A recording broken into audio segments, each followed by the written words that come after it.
Hindsight's 2020. I'll be narrating in between the clips and videos of my travel vlog back home. Our journey begins in Newcastle upon Tyne, England. Hello, I'm going back home. Wait, I know what you're thinking. Studying abroad during the coronavirus, we're really all in this together. If you look at the cases in the US versus the UK. However, in light of new information, the circumstances have changed. The US government has said, if you wish to return to the United States, you should make arrangements to do so now. American students abroad should return to the United States as soon as possible. Students abroad may face unpredictable circumstances, quarantine, and sudden travel restrictions. After seeing this, I went and did some research. Turns out there's US citizens stuck in multiple countries across the world. With less and less flights offered from my international airport back to the US, I decided that maybe I should come home. So the next day I booked a flight. Here we go. I leave in 2 days. So before we can get to the travel vlog, let's pack. Before we start packing, let's outline our trip. We have to fly from Newcastle to Amsterdam, Amsterdam to Atlanta, Georgia, then from Atlanta, Georgia, back home. The only other option was to take a train from Newcastle to London. That would be about 3 hours, and as you'll see in a minute, that's less than ideal with the amount of luggage we have. Therefore, we have 4 airports and 3 flights, all while trying to avoid a deadly, microscopic, ratchet, ping-pong-looking virus. Let's pack. This is what we're working with. I'm going to be checking these 2 bags.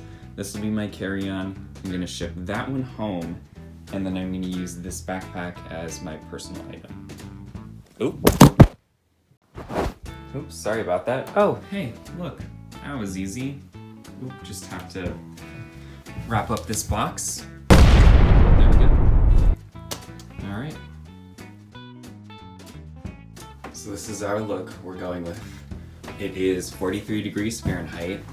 Obviously, I'm wearing Gucci, Prada, Chanel, Versace.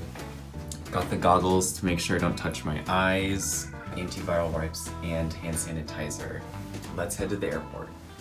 That leads us to airport number 1, the Newcastle International Airport.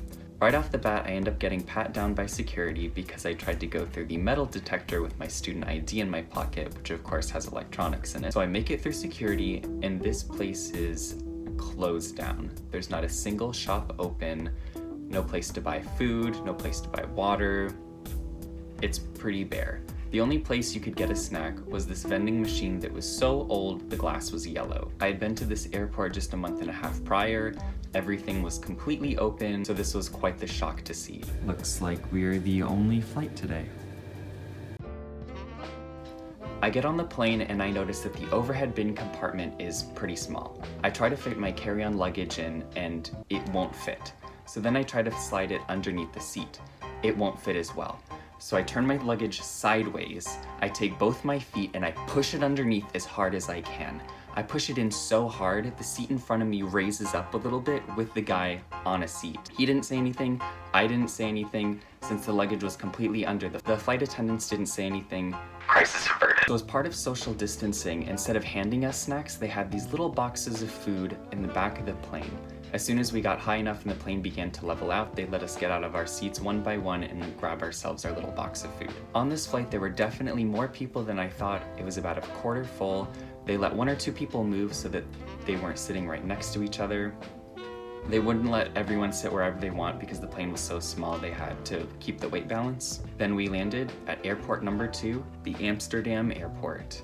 Of course, it took me a few minutes to get my bag out from underneath the seat. So I get off the plane and go to the flight monitor, and my flight's not there. There's a flight to Miami, but it leaves a few hours later than what's on my ticket. I go and check the app, and it says my flight already left. So I start panicking, freaking out. I'm thinking might as well head to the gate that has the later flight to Atlanta because I'll probably be getting on that one anyway if my flight's already left. I get to the gate, and it's my flight, on time. I don't get why it wasn't on the monitor and my flight said it had already left. After I realized everything's a-okay, I took a walk around the airport. Most places were still open. There was definitely hardly any people anywhere. It was pretty crazy just to walk around and see how empty this huge international airport is. Around the airport, they had seats blocked off. Every 3 or 4 seats was blocked off with tape to encourage social distancing. So, flight number 2, Amsterdam to Atlanta. Still, there were more people than I thought. The plane was at least a quarter full. Once again, the flight attendants let people move their seat if they were sitting right next to somebody, as long as they stayed in their section of economy. Everyone got in settled pretty quick, and up and away we were to Atlanta. This was a usual flight. I watched a few movies. After they served us food, I took a nap. They served us food 7 hours apart though. An hour after we got into the air and then an hour before we landed. That's on me though, I should have bought more food at the airport. I also thought this all-encompassing outlet was pretty cool. Before we landed, they gave us this CDC health form as we approached the airport. It was pretty simple, not too many questions. An hour later, and we land at airport number 3, Hartsfield-Jackson Atlanta International Airport. As soon as I got off the plane, they had these CDC officers that we had to hand our forms that we filled out to. Otherwise, they didn't stop and do any personal investigations or anything. So right as I get off the plane, I look at the monitor and my flight's there. I pick up my bags, go through customs and immigration. I get on the other side of all the security. I look at the monitor again, and my flight's not there. I ask one of the airport employees that's standing nearby that's helping people with their flights if she could help me find my flight on the board. It wasn't there. She looks up my flight number on her little iPad thing, and she says my flight is at gate A as in apple 36. So I repeat back to her, A as in apple 36. She said, yes, you'll go downstairs to the right. I go downstairs to the right, and I have to get on the plane train from Terminal F to Terminal A. So after 4 stops, I head upstairs and look for my gate. There's gates 31 to 34. So I'm figuring if it's gate 36, it's probably gate 34. Maybe I misheard her, maybe she misspoke, I don't really know. So I'm walking to the gate, I take a little video. There's still definitely more people. There's no seats blocked off.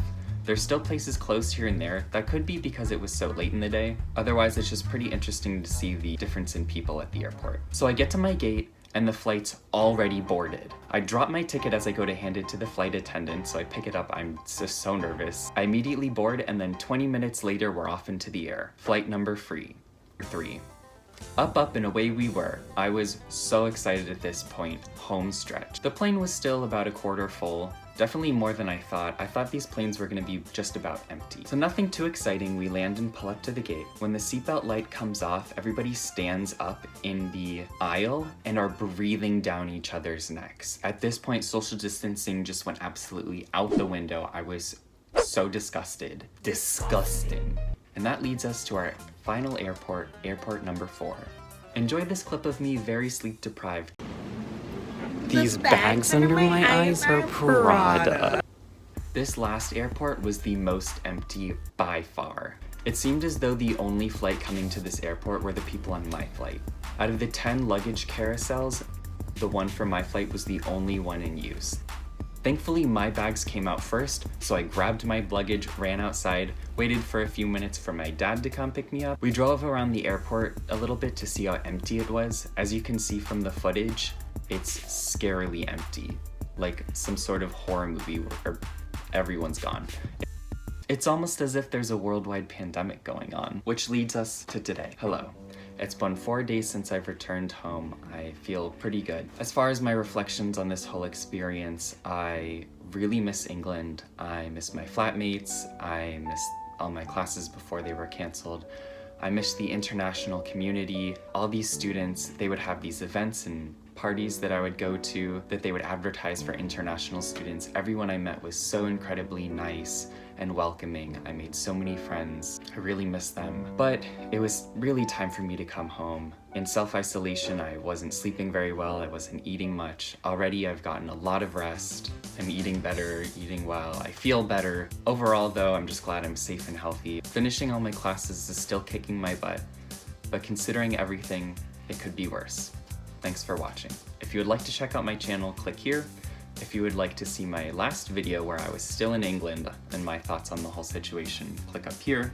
If you would like to watch a playlist with all my videos, which is only 2 at this point, click here. Thanks.